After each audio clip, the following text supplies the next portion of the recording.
Hello नमस्कार दोस्तों, आपका रीड टाइम्स में एक बार फिर से स्वागत है। आज हम इस वीडियो में बात करेंगे अनुसूचियों की। देखिए, हमारा जो मूल संविधान था उसमें 8 अनुसूचियाँ थीं और वर्तमान में कितनी अनुसूचियाँ हैं? 12। समय के साथ संविधान में कुछ भागों को जोड़ते गए और अनुसूचियों को भी जोड़ते गए, तो धीरे धीरे समय उपरांत 4 अनुसूचियाँ बढ़ाई गईं। तो वो 4 अनुसूची कौन कौन सी थी? 9 बढ़ाई गई, 10, 11, 12।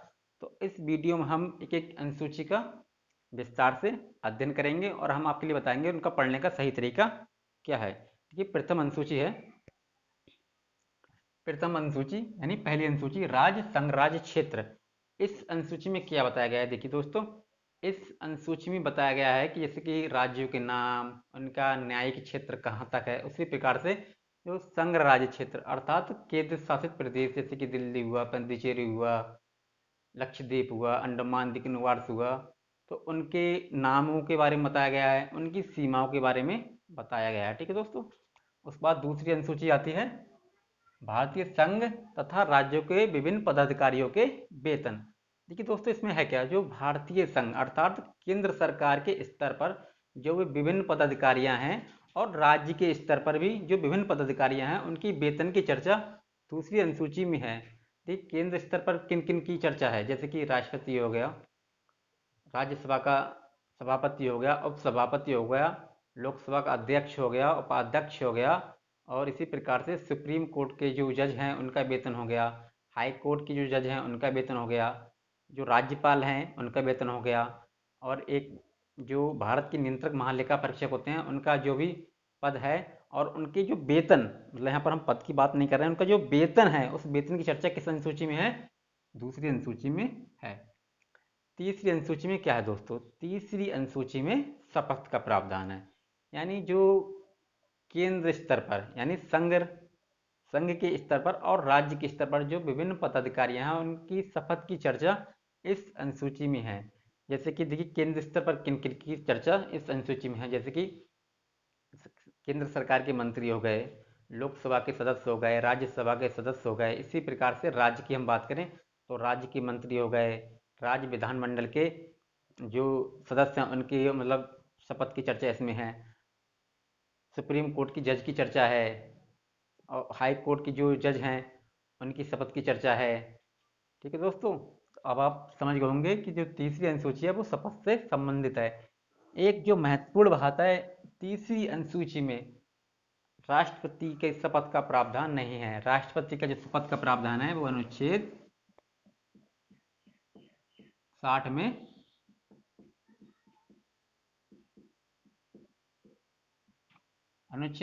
राष्ट्रपति के शपथ का प्रावधान है। बहुत बार एग्जाम में पूछ लिया जाता है कि राष्ट्र क्या अनुसूची 3 के अंतर्गत राष्ट्रपति की शपथ का प्रावधान है या नहीं है। तो दोस्तों, इसमें लोग कंफ्यूज हो जाते हैं। तो अनुसूची 3 में राष्ट्रपति की शपथ का प्रावधान नहीं है, वो शपथ का प्रावधान अनुसूची मतलब अनुच्छेद 60 में है। उसके बाद हम बात करते हैं चौथी अनुसूची, राज्यसभा में सीटों का बंटवारा। देखिए देखिए, विभिन्न राज्यों और केंद्र शासित प्रदेशों के लिए जो सीटें आवंटित की गई हैं उसका प्रावधान इसमें है। जैसे कि किसी राज्य के लिए कितने सीटें राज्यसभा में दी जाएं, किस केंद्र शासित प्रदेश के लिए कितनी सीटें दी जाएं। आपके लिए ये पता होना चाहिए कि दिल्ली और पुडुचेरी दो राज्य हैं, दो केंद्र शासित प्रदेश हैं जिनके लिए राज्यसभा में सीटें मिली हुई हैं। इसके बाद बात हम करते हैं पांचवी अनुसूची की, अनुसूचित क्षेत्रों अनुसूचित जनजातियों के बारे में, अर्थात यहाँ के अनुसूचित क्षेत्रों और अनुसूचित जनजाति के जो वहाँ का प्रशासन किस प्रकार से होगा, वहाँ का नियंत्रण किन के हाथों में होगा, वहाँ पर नियम कानून किस प्रकार से काम करेंगे, वह अनुसूची 5 में है। अब अनुसूची 6 की बात करते हैं। अनुसूची 6 में क्या है? असम, मेघालय, त्रिपुरा और मिजोरम, वहाँ के जनजाति जो क्षेत्र हैं उनके प्रशासन के बारे में और उनके नियंत्रण के बारे में अनुसूची 6 में है कि वहाँ का प्रशासन किस प्रकार से किया जाएगा, क्योंकि वहाँ पर जनजाति क्षेत्र के लोग हैं तो उनका जो ज़्यादातर जीवन यापन होता है वो जंगलों के ऊपर निर्भर होता है। तो वहाँ पर उनका जो जीवन है वो सुचारू रूप से चलता रहे, उनके जीवन में कोई भी कठिनाई पैदा ना हो, तो वहाँ के प्रशासन और नियंत्रण के बारे में अनुसूची 6 में बताया गया है। अब बात करते हैं दोस्तों 7वीं अनुसूची। देखिए, 7वीं अनुसूची में क्या है? 7वीं अनुसूची में है शक्तियों का बंटवारा, यानी 3 प्रकार की जो शक्तियां हैं वो बंटवारे मतलब आवंटित की गई हैं, जैसे कि संघ स्तर पर, राज्य स्तर पर और समवर्ती। देखिए संघ स्तर पर क्या होता है, जो संघ स्तर पर जो भी विषय होते हैं उनका जो उनके बारे में जो कानून बनाने का अधिकार होता है वो संघ सरकार अर्थात केंद्र के लिए होता है। ठीक है, उसी प्रकार से जो राज्य है उस राज्य में राज्य के लिए जो विषय दिए गए हैं उनके बारे में जो कानून बनाते हैं वो कौन बनाते हैं, राज्य की विधायिका बनाती है। और समवर्ती अर्थात दोनों, यानी कोई भी ऐसा विषय जिस पर राज्य सरकार भी कानून बना सकती है और केंद्र सरकार भी कानून बना सकती है, तो वो कौन विषय में आता है, समवर्ती में। मूल संविधान में कितने विषय थे और वर्तमान में इसमें कितने विषय हैं? देखिए दोस्तों, मूल संविधान में इसमें विषय थे 97, इसमें थे 66 और इसमें थे 47। कुछ समय उपरांत यानी कुछ समय बाद कुछ संघ में बढ़ाए गए, कुछ राज्य में घटाए गए और कुछ समवर्ती में बढ़ाए गए। देखिए वर्तमान में कितने हैं संघ में, 98, यानी 98 विषयों के ऊपर संघ सरकार कानून बना सकती है। उसी प्रकार राज्य वर्तमान में 59 विषयों के ऊपर कानून बना सकता है। और समवर्ती, जो समवर्ती विषय हैं वो वर्तमान में 52 हैं। इन 52 विषयों के ऊपर दोनों सरकारें यानी संघ सरकार और राज्य सरकार मिलकर कानून बना सकती है। और दोनों में अगर कोई भी गतिरोध होता है, मान लो कोई ऐसा कानून बना दिया जिसमें संघ सरकार का कानून और राज्य सरकार का कानून गतिरोध करे या विरोध करे, तो उसमें उस अवस्था में हमारे लिए क्या होगा, केंद्र सरकार का जो कानून होगा वह मान्य होगा। उस अवस्था में राज्य सरकार का कानून मान्य नहीं होगा। ठीक है दोस्तों, अब हम बात करते हैं 8वीं अनुसूची भाषाओं से संबंधित है। 8वीं अनुसूची क्या है, भाषाओं से संबंधित है। देखिए जो मूल संविधान था, जो मूल संविधान था उसमें कितनी भाषाएं थी, 14 भाषाएं थी। और वर्तमान में कितनी भाषाएं हैं, 22 भाषाएं हैं। ठीक है दोस्तों, तो ये जो 8 भाषाएं बढ़ाई गई हैं वह है मैं आपके लिए इस वीडियो में बताता हूं। देखिए 21वें संविधान संशोधन 1967 के द्वारा जो एक भाषा बढ़ाई गई थी, सिंधी। ठीक है दोस्तों, ये हो गया 21वें संविधान संशोधन 1967 के द्वारा कौन सी भाषा बढ़ाई गई थी, सिंधी। उसके बाद 21वें संविधान संशोधन 71, सॉरी दोस्तों, 71वें संविधान संशोधन 1992 के द्वारा 3 भाषाएं बढ़ाई गई थी। वो कौन कौन सी थी, नेपाली, मणिपुरी, पूरा लिख देता हूं मैं, आप कंफ्यूज रहेंगे, नेपाली, मणिपुरी और कोकड़ी। ये 3 भाषाएं 71वें संविधान संशोधन 1992 के द्वारा बढ़ाई गई थी। अब आप कन्फ्यूज हो जाएंगे कि कौन कौन सी बढ़ाई गई थी, तो मैं आपके लिए एक शॉर्ट ट्रिक बताता हूँ याद करने का। आप इसको ऐसे याद कर सकते हैं, नमक। आप इसको याद कर लीजिए, नमक। ना से नेपाली, माँ से मणिपुरी, का से कोकड़ी। आप नमक याद करेंगे आपको पता चल जाएगा कि कौन कौन सी भाषाएं जोड़ी गई थी, नमक, नेपाली, मणिपुरी, कोकड़ी। उसके बाद 92वें संविधान संशोधन 2003 के द्वारा 4 भाषाएं बढ़ाई गई थी। वह मैं वो जो 4 भाषाएं बढ़ाई गई थी उनकी भी मैं ट्रिक आपके लिए बताऊंगा। मैथिली, संथाली,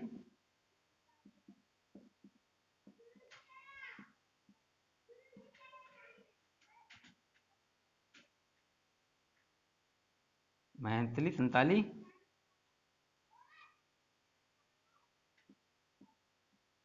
डोगरी और बोडो। ये 4 भाषाएं मैथिली, संथाली, डोगरी, बोडो 92वें संविधान संशोधन 2003 के द्वारा बढ़ाई गई थी। तो इसके लिए आप याद किस प्रकार से करेंगे, मैं आपके लिए बहुत छोटा एक ट्रिक बताता हूँ। वो ट्रिक नहीं है एक्चुअली, इन्हीं का पहले शब्द से बनाई हुई ट्रिक है। क्या है, एम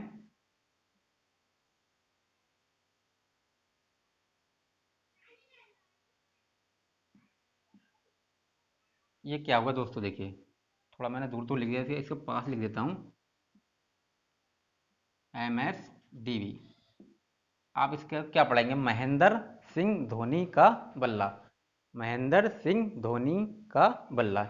मैं से मैथिली, सा से संताली, डी से डोगरी और बी से बोडो।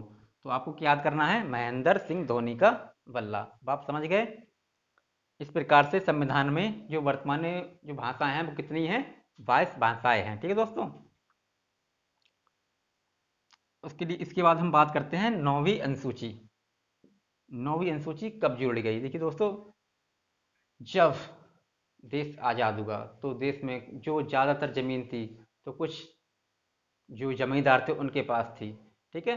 तो जमींदारों के पास ज़मीन थी, सरकार के लिए यह आवश्यकता थी कि वो जो भूमिहर मतलब मजदूर हैं जिनके पास खेती नहीं है, ज़मीन नहीं है, उनके लिए भी कुछ ज़मीन मुहैया कराए जिससे उनका भी जीवन यापन सुचारू रूप से चले। तो उसके लिए क्या था, सरकार भूमि का अधिग्रहण करने लगी। जब सरकार भूमि का अधिग्रहण करने लगी तो जो जमींदार थे वो हाई कोर्ट, सुप्रीम कोर्ट जाने लगे और कहने लगे कि इस प्रकार से तो हमारी मौलिक अधिकारों का उल्लंघन हो रहा है। क्योंकि संपत्ति का अधिकार मूल अधिकार में क्या था, एक, सॉरी दोस्तों, संपत्ति का जो अधिकार था वो मूल संविधान में एक मौलिक अधिकार था। जब सरकार भूमि का अधिग्रहण करने लगी तो ये लोग कोर्ट चले गए। तो इस प्रकार से नौवीं जो अनुसूची जोड़ी गई थी वो प्रथम संविधान संशोधन 1951 के द्वारा जोड़ी गई थी। इसमें क्या था, इस अनुसूची में वे ऐसे कानून बनाए गए थे जो भूमि अधिग्रहण या भूमि से संबंधित थे जिसके लिए न्यायिक समीक्षा ना की जा सके। अर्थात कोई भी जब कानून था उसके लिए जब हम नवी अनुसूची में डाल देते थे तो उसकी न्यायिक समीक्षा नहीं की जा सकती थी। ठीक है दोस्तों। पर दोस्तों बाद के समय में सुप्रीम कोर्ट ने 2007 में एक निर्णय दिया कि 24 अप्रैल 1975 के बाद में नौवीं अनुसूची, यानी 24 अप्रैल 1975 के बाद में नौवीं अनुसूची में किसी भी प्रकार का अगर कोई कानून डाला जाता है तो उसकी न्यायिक समीक्षा की जा सकती है। अगर 24 अप्रैल 1975 से पहले कोई भी कानून नौवीं अनुसूची में डाला जाता था तो उसकी न्यायिक समीक्षा नहीं की जाती थी। ठीक है दोस्तों। अब हम बात करते हैं 10वीं अनुसूची की। 10वीं अनुसूची संविधान में कब जोड़ी गई, देखिए दोस्तों 10वीं अनुसूची 52वें संविधान संशोधन 1985 के द्वारा जोड़ी गई थी। देखिए दोस्तों इसमें क्या था, आप दोस्तों देखते होंगे कोई सांसद चुनाव जीतता है, वह कुछ समय बाद दूसरी पार्टी में चला जाता है। जब उस समय शुरुआती दौर में ऐसा बहुत देखने को मिलता था कि कोई पार्टी किसी भी मतलब कोई सांसद किसी पार्टी से चुनाव जीतता था, जीतने के बाद वह दूसरी पार्टी ज्वाइन कर लेता था। इस प्रकार से क्या होता था, अव्यवस्था बनी हुई थी। तो संविधान ने क्या किया, मतलब संविधान ने किया कि उन्होंने इस प्रकार से नियम कानून बनाए, अगर कोई भी सांसद दल बदल करता है तो वह उसके लिए कोई सांसद या फिर राज्य विधानसभाओं के सदस्य अगर कोई इधर से उधर पार्टी में जाते हैं, एक पार्टी से दूसरी पार्टी में, तो उनको अयोग्य करार दिया जा सकता है। किसवी अनुसूची के द्वारा, 10वीं अनुसूची के द्वारा। इसी प्रकार दोस्तों 11वीं अनुसूची कब जोड़ी गई, 11वीं अनुसूची संविधान में 73वें संविधान संशोधन 1992 के द्वारा जोड़ी गई। इस अनुसूची में पंचायतों की बात की गई है, पंचायतों, और उस पंचायत के अंतर्गत कितने कार्य क्षेत्र हैं, यानी 29 कार्य क्षेत्र हैं। अर्थात पंचायत इस 29 जो विषय हैं उन पर कोई भी काम, मतलब छोटा मोटा कोई भी काम था हम अपने आप से वो कर सकती है। पंचायतों में क्या है, देखिए दोस्तों, पंचायतों में वहाँ के प्रशासन के बारे में, वहाँ के नियंत्रण के बारे में, वहाँ की व्यवस्था के बारे में, ये सब 11वीं अनुसूची में दिया हुआ है। 12वीं अनुसूची में दोस्तों क्या है, देखिए 12वीं अनुसूची वर्ष 1992 में जोड़ी गई। किस संविधान संशोधन के द्वारा, तो 74वें संविधान संशोधन के द्वारा। ये किससे जुड़ी हुई है, नगर प्रशासन। नगर प्रशासन मतलब नगर पंचायत, नगर पालिका परिषद, नगर निगम, वह सभी इसमें आते हैं। इसमें कितने कार्य क्षेत्र हैं, इसमें 28 कार्य क्षेत्र हैं। ठीक है दोस्तों। तो इस वीडियो में मैंने आज आपके लिए बता दिया कि जो संविधान में वर्तमान में 12 अनुसूचियां हैं उनके बारे में मैंने आपके लिए बता दिया। ठीक है दोस्तों। अगर ये वीडियो आपके लिए अच्छा लगा हो तो इसके लिए लाइक जरूर करें और अगले की वीडियो के लिए मेरे साथ बने रहें। जय हिंद, वंदे मातरम।